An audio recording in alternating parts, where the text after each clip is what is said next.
بسم اللہ الرحمن الرحیم۔ السلام علیکم۔ آپ دیکھ رہے ہیں quit of Quranic YouTube channel. آج میں آپ کے ساتھ اعتکاف کے بارے میں تھوڑا سا بیان کروں گی کہ یہ اس کی کیا فضیلتیں ہیں، اس کے کیا فوائد ہیں، اور جو بندہ اعتکاف بیٹھتا ہے اس کو اس کا کتنا اجر و ثواب ملتا ہے۔ رمضان المبارک اور بالخصوص اس کے آخری عشرہ کے اعمال میں سے ایک اعتکاف بھی ہے۔ اعتکاف کی اصل حقیقت یہ ہے کہ جب بندہ آخری عشرہ میں اعتکاف بیٹھتا ہے نا، یہ ہر طرف سے یکسو اور سب سے منقطع ہو کر بس اللہ سے لو لگا کے اس کے در پہ یعنی کسی مسجد کے کونا میں پڑ جانے اور سب سے الگ تنہائی میں اس کی عبادت اور اس کی ذکر و ذکار میں مشغول رہے، یہ خواص بلکہ احسن الخواص کی عبادت ہے۔ اس عبادت کے لیے بہترین وقت رمضان مبارک اور خاص کر اس کا آخری عشرہ ہی ہو سکتا تھا، اس لیے اسی کو اس کے لیے انتخاب کیا گیا۔ یعنی کہ نزول قرآن سے پہلے رسول اللہ صلی اللہ علیہ وسلم کی طبیعت مبارک میں سب سے یکسو اور الگ ہو کر تنہائی میں اللہ تعالیٰ کی عبادت اور اس کے ذکر و فکر کا جو بے تابانہ جذبہ پیدا ہوا تھا، جس کے نتیجہ میں آپ صلی اللہ علیہ وسلم نے ان کے مسلسل کئی مہینے غار حرا میں عبادت کے لیے چلے جاتے۔ آپ کا پہلا اعتکاف تھا اور اس اعتکاف ہی میں آپ کی روحانیت اس مقام تک پہنچ گئی تھی کہ آپ صلی اللہ علیہ وسلم پر قرآن مجید کا نزول شروع ہو جائے۔ اسی طرح ان کے غار حرا میں ہی اس اعتکاف کے آخری ایام ہی میں اللہ کے حمل وحی فرشتے جبرائیل علیہ السلام سورہ اقرا کی ابتدائی آیتیں لے کر نازل ہوئے تھے۔ یعنی کہ اعتکاف بیٹھے تھے ہمارے پیارے نبی صلی اللہ علیہ وسلم، اور اسی حالت میں جب قرآن مجید نازل ہوا۔ اسی طرح یہ کہ رمضان مبارک کا مہینہ اور اس کا آخری عشرہ تھا اور وہ رات شب قدر تھی، اس لیے بھی اعتکاف کے لیے رمضان مبارک کے آخری عشرہ کا انتخاب کیا گیا۔ اسی طرح یعنی کہ جب انسان اعتکاف میں اللہ کا بندہ سب سے کٹ کے اور سب سے ہٹ کر اپنے مالک و مولا کے آستانے پر اور گویا اسی کے قدموں میں پڑ جاتا ہے، اس کو یاد کرتا ہے، اسی کے دھیان میں رہتا ہے، اس کی تسبیح و تقدیس کرتا ہے، اس کے حضور میں توبہ استغفار کرتا ہے اور اپنے گناہوں اور قصوروں پر روتا ہے اور رحیم و کریم مالک سے رحمت و مغفرت مانگتا ہے، اس کی رضا اور اس کا قرب چاہتا ہے، اسی طرح اس کے دن گزرتے ہیں اور اسی حال میں اس کی راتیں گزرتی ہیں۔ اس سے بڑھ کر کسی بندے کی ساتھ اور کیا اس کے لیے سعادت ہو سکتی ہے؟ یعنی کہ جب انسان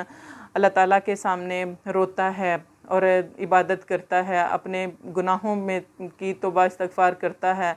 اور بہت زیادہ قریب ہوتا ہے اللہ تعالیٰ کے جب انسان اعتکاف بیٹھتا ہے۔ ظاہر ہے کہ جب انسان اب رسول اللہ صلی اللہ علیہ وسلم نے فرمایا کہ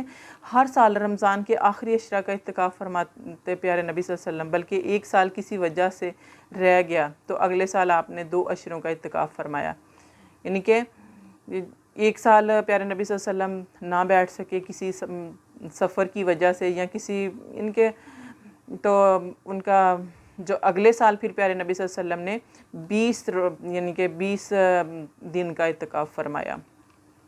اسی طرح حضرت عائشہ صدیقہ رضی اللہ تعالیٰ عنہ سے روایت ہے کہ رسول اللہ صلی اللہ علیہ وسلم رمضان کے آخری عشرہ میں اعتکاف فرماتے تھے، وفات تک آپ کا یہ معمول رہا۔ آپ کے بعد آپ کی ازواج مطہرات اہتمام کے ساتھ اعتکاف کرتی تھیں اور ازواج مطہرات اپنے حجروں میں اعتکاف فرماتی تھیں، اور خواتین کے لیے اعتکاف کی جگہ ان کے گھر کی ہی وہی جگہ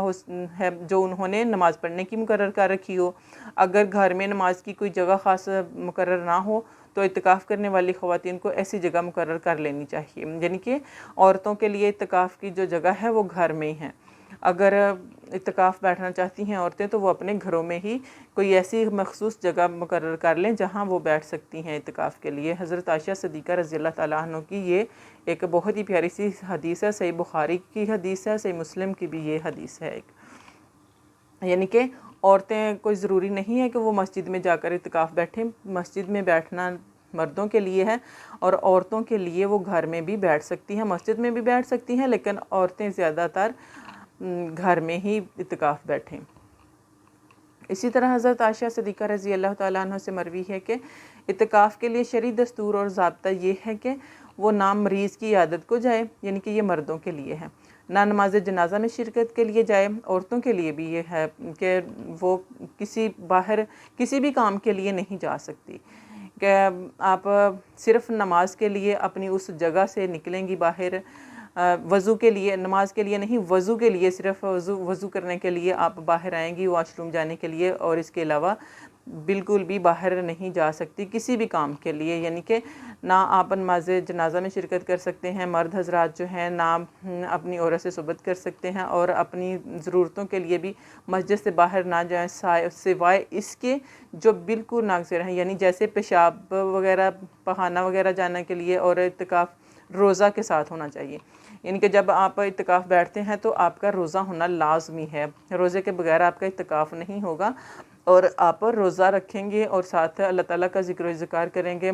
بہت زیادہ قرآن پاک کی تلاوت کریں گے، اور ذکر و اذکار کے ساتھ، روزے کے ساتھ آپ اپنا اعتکاف مکمل کریں گے،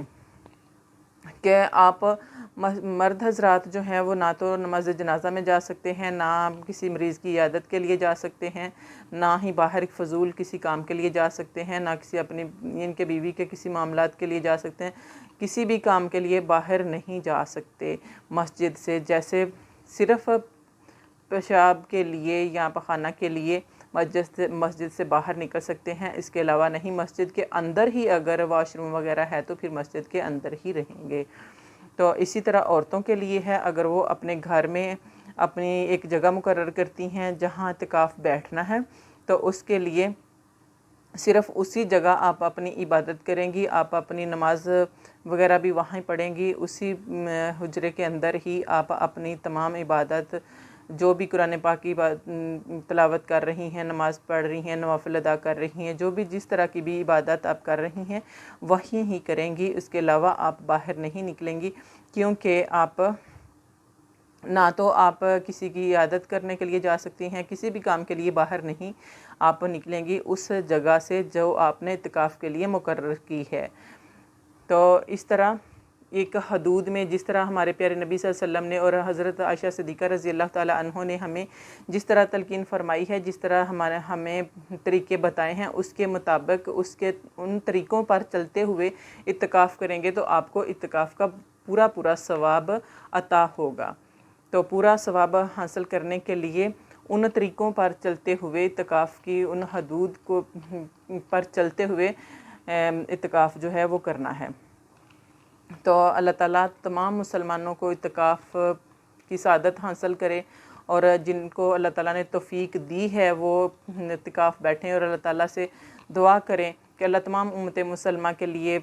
اللہ تعالیٰ آسانیاں پیدا کرے اور ان کی بخشش عطا فرمائے، اور تمام قسم کے دکھ، درد، پریشانیاں اللہ تعالیٰ سب مسلمانوں کی ختم کرے، تو اللہ تعالیٰ رحمتیں، برکتیں اور خوشیاں عطا کرے ہر مسلمان کو۔ آپ کو میری ویڈیو پسند آئے، لائک کریں، کمنٹ کریں، شیئر کریں، چینل کو سبسکرائب کر دیں، بیل آئیکن کو پریس کریں تاکہ ہر نئی آنے والی ویڈیو بر وقت آپ تک پہنچتی رہے۔ اللہ حافظ۔